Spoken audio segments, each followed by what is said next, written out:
On the evening of August 3rd, after the U.S. House Speaker Nancy Pelosi left Taiwan, the CCP began to conduct encirclement-style live-fire exercises in 7 different regions in the Taiwan Strait.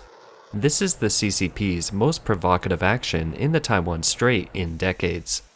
According to the updates on air situation in the airspace around the Taiwan Strait, published by Taiwan's Ministry of National Defense, a few hours after Pelosi left Taiwan on the evening of August 3rd, the Chinese military's drones intruded into the airspace over the Kinmen Islands twice. The Taiwan military launched a single bomb to warn them to leave. Kinmen Islands, also known as the Golden Gate, is the front line between China and Taiwan.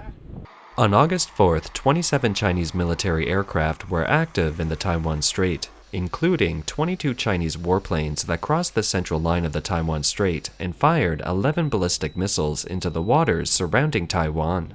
Facing the escalation of the situation in the Taiwan Strait, Tsai Ing-wen calls for international support.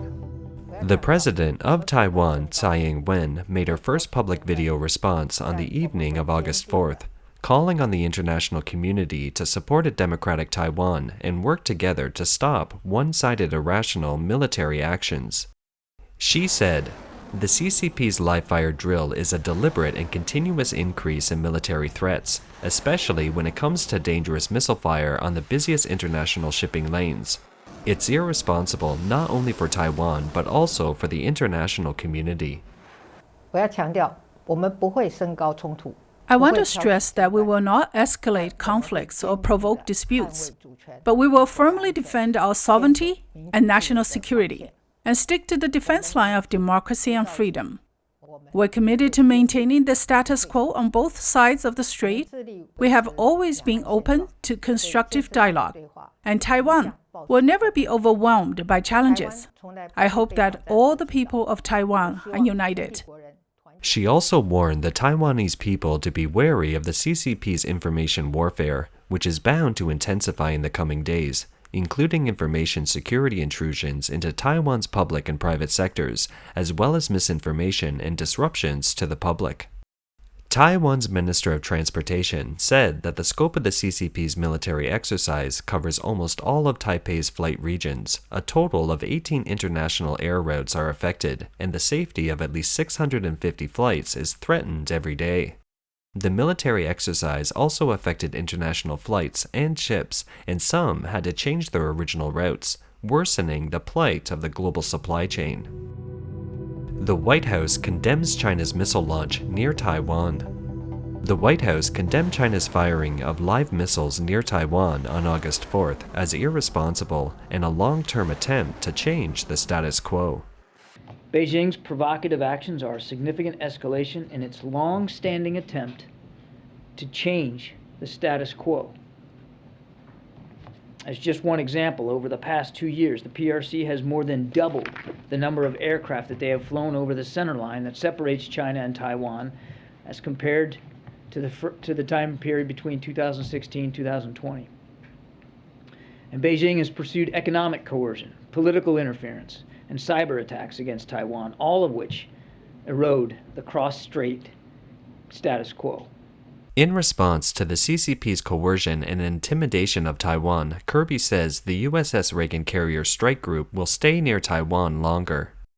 To that end, Secretary Austin today has directed that the aircraft carrier USS Ronald Reagan and the ships in her strike group will remain on station in the general area to monitor the situation. We will conduct standard air and maritime transits through the Taiwan Strait in the next few weeks. NATO Secretary General said, Pelosi's visit is no reason for China to overreact against Taiwan. He said the United States and other NATO allies have paid visits with high-ranking officials to Taiwan regularly over the years, and therefore this is no reason for China to overreact. A joint statement from the G7 foreign ministers condemns the CCP's military drills at the Taiwan Strait.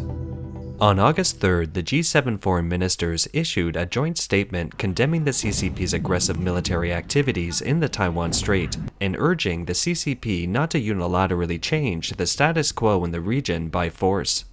The statement reads, We, the G7 foreign ministers of Canada, France, Germany, Italy, Japan, the United Kingdom, the United States of America, and the High Representative of the European Union, reaffirm our shared commitment to maintaining the rules-based international order, peace, and stability across the Taiwan Strait and beyond.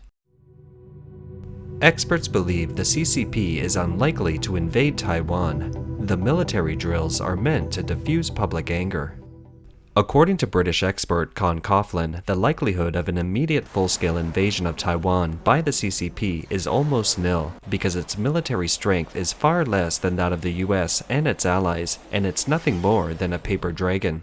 Con Coughlin wrote in an article, "Despite Beijing's grotesque saber-rattling in the Taiwan Strait, there is virtually zero likelihood of China launching a full-scale invasion of Taiwan in the near future for the simple reason that in terms of its military prowess, China is nothing more than a paper dragon."